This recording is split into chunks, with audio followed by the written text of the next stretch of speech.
semua dari keturunan suci sampai ke nabi saya. Nah, selain jalur ini itu tidak bisa ada yang sejalur kayak gini. Pasti ada yang keluar dari di luar nikah dengan yang sudah nikah. Nah, ini nikah dengan sudah nikah. Anu kan ya? Iya. Nah, iya, ini manusia adalah sosial paling tinggi. Saya kira itu manusia tidak bermasalah kan. Anak itu tetap suci.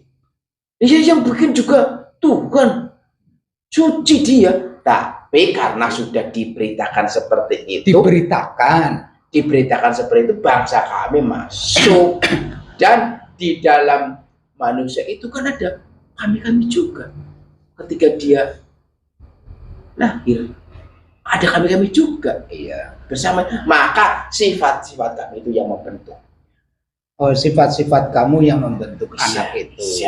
Tapi juga banyak ternyata setelah menyadari kayak gitu juga anak ini akhirnya lebih semangat ke bidang-bidang tertentu, punya keistimewaan, punya kemampuan, punya fasilitas dan punya aktivitas yang di luar biasa. Ya karena dia dilahirkan suci. Ketika dia dilahirkan suci, dia di dalam tubuhnya mengalir darah yang suci itu akan ada sesuatu yang menggugahnya untuk membuktikan bahwa saya ini ciptaan Tuhan yang suci. Seperti itu, sebenarnya seperti itu. Kayak akhirnya dia bisa mengolah apa yang diberikan Tuhan untuk dijadikan bahwa tidak semua orang yang dilahirkan itu bisa jadi orang-orang seperti itu. Oh, kayak gitu. Terus kedua, karena perasaan punya keturunan orang besar, terus tidak beretika, tidak berakhlak,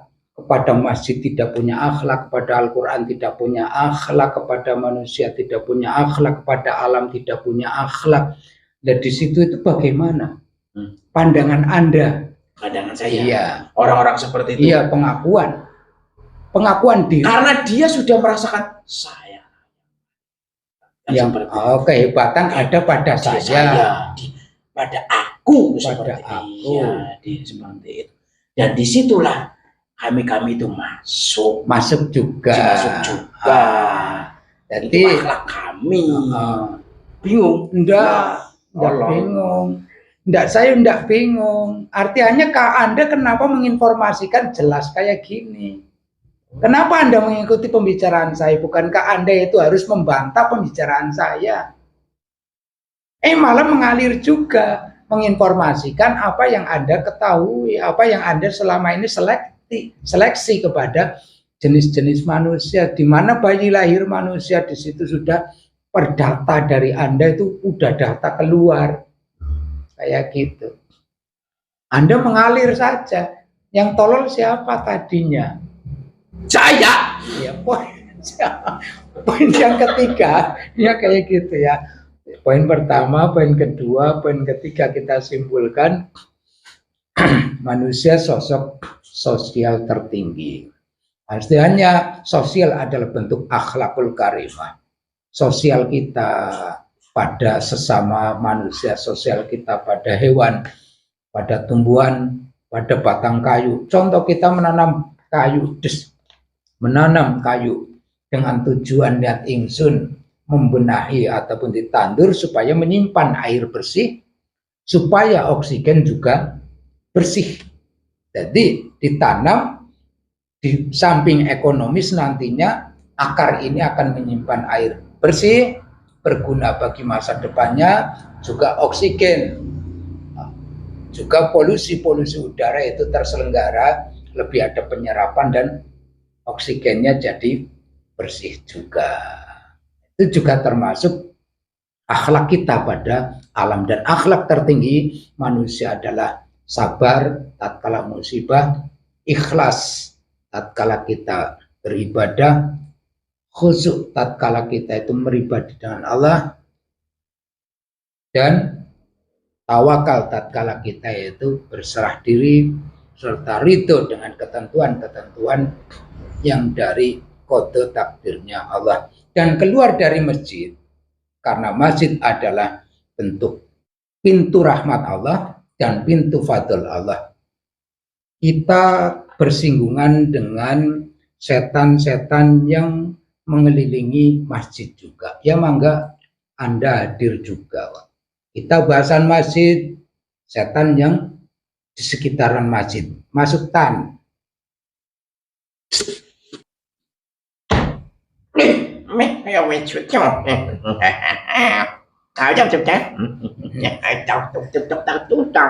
Kayak gini, setan.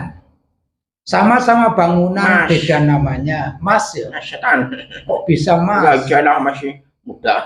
Oh mas muda. Nah, ya. Baru 5.000 tahun. Oh baru 5.000 tahun. Ya kayak gini masih muda berarti. Ya salah. Oh, masih muda. Karena Anda di sekitaran masjid tadi. Iya. Sekitaran masjid. Masjid itu kan bangunannya sama lah, tembok dan seterusnya kan ya. Kenapa? Ya sama lah, pasir dari bata ataupun apa dan seterusnya. Jangan Kan sama. dibeda. Jangan disamakan. Loh, sama. Enggaknya bagaimana sama? Sama bentuknya, Iya. tapi Bahannya sama, tapi materialnya sama. niatnya beda. Oh, niatnya beda. Manusia itu. Oh, Jadi kami hanya dikelilingi saja, tidak bisa Anda masuk. mengelilingi masjid saja. Iya, tapi ada yang bisa masuk. Oh, Tapi kalau saya bagian berkeliling saja. Jadi Rasulullah itu Mi'raj, Isra, masuk masjid, ke masjid lagi, Aqsa, dari Aqsa ke Sidratul Muntaha. Berarti Rasulullah keluar masuk masjid, keluar masuk masjid, keluar masuk masjid, sehingga tatkala masuk masjid dahulukan tata keramanya menggunakan kaki kanan guru, Kaki kiri dulu. kaki kiri. Supaya apa kalau kaki kiri? Kalau kiri kan kebiasaan kami. Oh, kebiasaan kamu. Iya. Adakah sesuatu gerakan yang tertuntun oleh Rasulullah dan tertuntun dari Anda yang menjadikan bentuk beda manusia? Biasanya, Iya. kalau manusia memakai kaki kiri, Iya. itu kan identik dengan kami. Oh, Tapi manusia kalau semuanya dari memakai kaki tangan, itu identik dengan Rasulullah. orang itu. Gitu. Iya. Orang itu. Orang itu. Kenapa? Terus bentuknya nanti kayak apa? Orang yang tidak henti-hentinya meniru orang itu. Oh, maksudnya orang itu, Iya. dia akan lebih tenang. Tenang jiwanya. Jiwanya tenang. Mm-mm. Enggak gue beda. Tata keramanya beda. Kepada yang terlihatan mati saja punya angga unggu, apalagi kepada yang kelihatan hidup kayak Ya, gitu. seperti itu. Angga unggunya beda. Beda. Menghormati semuanya. Oh, punya jiwa menghormati. Iya, kalau memakai Kanan. Jadi maksudnya apapun tata cara orang itu. iya, apapun yang ditata carakan oleh beliau Kanjeng Nabi Muhammad SAW, orang itu ya, kita manusia yang mengikuti tata cara orang itu, maka orang yang mengikuti ini punya ketenangan jiwa, Ya. kedalaman jiwa, ketenangan jiwa, keheningan jiwa, kedalaman dan besarnya jiwa itu ya. Ya. Maka tumbuhlah orang itu menjadi punya jiwa besar dan jiwa kepemimpinan Ya. kayak gitu. Tapi kalau mengikuti ada Banyak. apa timbulnya? Timbulnya sifat-sifat saya rakus, Sifat pendengki, rakus, pendengki, ya, pendendam. pendendam, Nah, oh sombong. ya. Iya. Ya kan? Iya. Ya. Inilah saya Oh. masjid. Inilah saya suka ke masjid. Inilah saya selalu duduk di masjid. Inilah Inilah saya- saya yang selalu di masjid ya, seperti itu. Membanggakan perilaku hariannya. Ya, seperti itu. Termasuk ini kan bicara dalam masjid itu ya. Iya. Ya itu dia, orang-orang itu bisa seperti itu. Kenapa juga? Tidak seperti itu, tidak. Lah, saya kan menanya.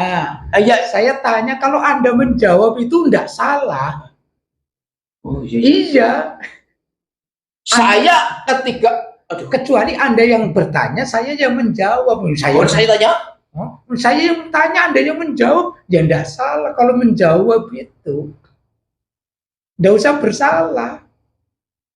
Anda menjawab kayak gitu memang harus menjawab. Tapi kan, tapi apa?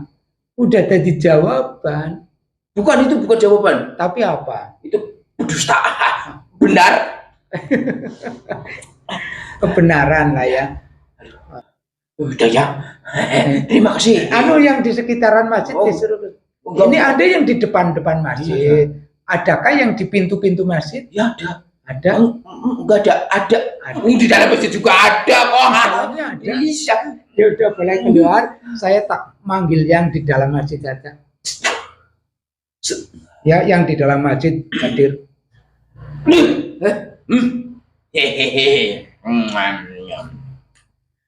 Kenapa Anda ngumpul di dalam masjid kok bisa yo? Ya mengganggu lah. Apakah Anda itu untuk mengganggu apa untuk kalau beribadah enggak lah ya? Dia tidak boleh nehi-nehi lah. Nehi aja. Nehi kamu ngerti enggak artinya? Tidak akan beribadah. Oh, tidak akan beribadah. Mengganggu orang beribadah agar tidur di masjid. Agar ininya tidak begini. Supaya tidak rapet. Ya. Cara berdirinya jejer tidak rapet.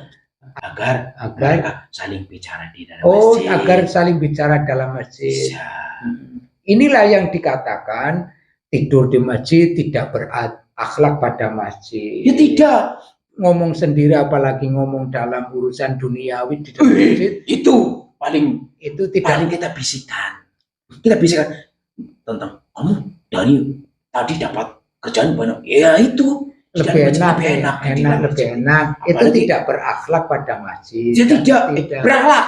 Tidak berakhlak tadi apa supaya tidak renggang. Ya. Itu tidak renggang dalam sholatnya. Itu tidak berakhlak pada sholatnya. Iya. Banyak sekali.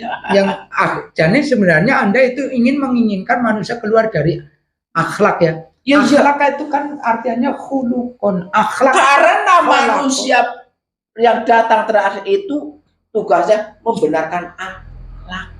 Kita akan mengkupas sedikit tentang akhlak. Akhlak adalah dari kholako. Kholako artinya tercipta. Bentuk manusia dengan bentuk seperti ini, etikanya seperti ini. Seperti kepala melingkupi otak kanan kiri, rangkaiannya berapa sel, dan mata dengan berapa sel juga telinga.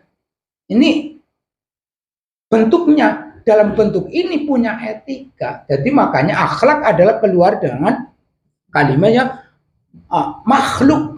makhluk dari kholik ya, kholik, makhluk, kholako. Kalau itu saya tidak tahu. Akhlak karena saya gimana? Artinya kayak gini, manusia itu tepatnya karena bentuknya beda dengan makhluk yang lain, maka manusia paling sempurna bentuk dan ya memang bentuk ngakunya paling sempurna kan? Ngakunya tapi dikarenakan ngaku tapi tidak tahu tentang ilmiahnya sehingga ngaku-ngakunya tidak dijalani secara jalan ilmiah sehingga buta dari ilmunya. Dalam nyatanya iya, karena butaan ilmunya saja sehingga tidak tahu. Anda mengambil kesempatan ketidaktahuan manusia ini kan ya. Coba kalau setan bentuknya kayak gitu kok berakhlak? Ya jelas tidak berakhlak karena bentuknya tidak jelas, tidak beraturan. Ya Anda sendiri kepala kecil. Iya tidak berakhlak. Bagus saya. Iya. Anda sendiri kalau berakhlak itu aneh karena dari bentuknya saja kepala lebih besar sebelah. Jalannya kayak gini. Ininya seperti ini ya. Iya. Maka dari bentuknya saja, dari kemakhlukannya saja paling menggigukan. Iya. Makanya kalau berakhlak ya jelek. Karena dari hal yang jelek ya biar jelek. Karena ihsan Yang Manusia. sudah bagus, ya harus pakai yang bagus. Karena sesuatu mutiara, berlian, dia ditempatkan pada posisi yang berlian juga, kayak gitu kan? Tidak. Oh, coba Anda diposisikan menjadi posisi manusia, nggak mau kan? Tidak. Karena Anda nggak mungkin bisa jadi posisi manusia, karena kejelekan, wujudnya sudah jelek, wujudnya jelek. Saya bertanya, Anda menjawab. Ya, gitu saja. tanya apa? Ya itu tadi, karena akhlak adalah terbentuk dari kemakhlukan. Makhluknya memang indah. Makhluknya memang indah dan sempurna. Maka mempunyai akhlak yang sempurna. Tetapi karena kami jadi orang ada yang tidak berakhlak seperti itu. Berarti menghinakan kesempurnaan kayak gitu loh. Manusia yang tidak berakhlak. Menghinakan kesempurnaan ciptaan Tuhannya. Seperti itu aja lah. Iya. Iya, sudah. Udah jengkel. Masa kabeh-kabeh metune karo jengkel. Ya kayak gini, dijak pertanyaan, tanya jawab. Nah, jadi kesimpulan poin yang keempat. Manusia yang tidak berakal berarti manusia tidak menghargai kesempurnaan manusia itu, tidak menghargai ciptaan Tuhannya dan tidak menghargai sang pencipta. Nah, ya itu poin yang keempat. Dan itu akan poin yang kelima. Setan itu memang jelek, maka harus wataknya jelek. Kalau orang wujudnya makhluk jelek, kenapa harus dibaik-baikin? Ya tetap jelek saja kayak gitu kan ya. Jelek. Udah. Jelek ya tetap jelek kan. Jelek. Nah ini ya poin yang kelima, setan itu jelek. Nggak mungkin. Dan menjijikkan bagi manusia mungkin. Ya karena bagian Anda di masjid, pulang ke masjid juga. Ya kayak gitu. Kesimpulan, sesuatu yang baik menempat pada yang baik itu kelihatan baik. Di mana berlian ditempatkan pada posisi berlian, tidak cuman memang harga nilainya, juga fantastisnya, juga penghargaannya itu memang sudah pada posisi porsi tempatnya.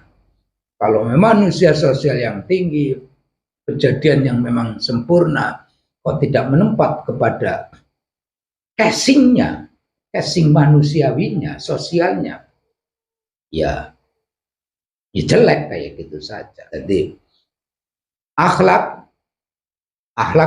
manusia dijadikan untuk berakhlak, walaupun itu kepada pohon itu sendiri. Kita menanam pohon, kita akhlak pada alam, niat ingsun supaya besar, Allah yang membesarkan, menyimpan air bersih nantinya dari akar yang tertancap pada tanah, dan daun yang lebat akan sirkulasi fotosintetisnya, akar asimilasinya dari sorot matahari menimbulkan oksigen yang bersih dan bermanfaat bagi alam sekitar kita. Jadi akhlak kita pada diri kita, mencarilah rezeki yang halal adalah akhlak pada diri kita. Akhlak pada sesama makhluk Allah. Terus akhlak kita pada Allah adalah sabar tatkala apa, syukur tatkala apa, ridho tatkala apa, khusyuk tatkala kita lagi apa, ikhlas tatkala kita lagi apa, tawakal tatkala kita lagi apa, serta yakin tatkala kita lagi apa. Itu akhlak kita kepada Allah. Dan yang tertinggi adalah Rasulullah. Khuluqan azimnya adalah Rasulullah, karena Rasulullah diutus untuk menyempurnakan budi pakerti manusia, walau manusia kepada sesama hewan. Kalau manusia baik tapi sesama hewan tidak baik, itu belum husnul khuluq, masih su'ul khuluq, menempatkan sosial tinggi, struktur yang indah bukan pada casing tempatnya, maka terniscayakan terdolimi ataupun mendolimi diri kita sendiri. Wassallallahu ala sayyidina Muhammadin wa ala alihi wasallam. Hadis syafni wal witri wa adada kalimat rabbana ta'ala baraka subhana rabbika rabbil izzati amma yasifun wa salamun alhamdulillahi rabbil alamin. Al-Fatihah.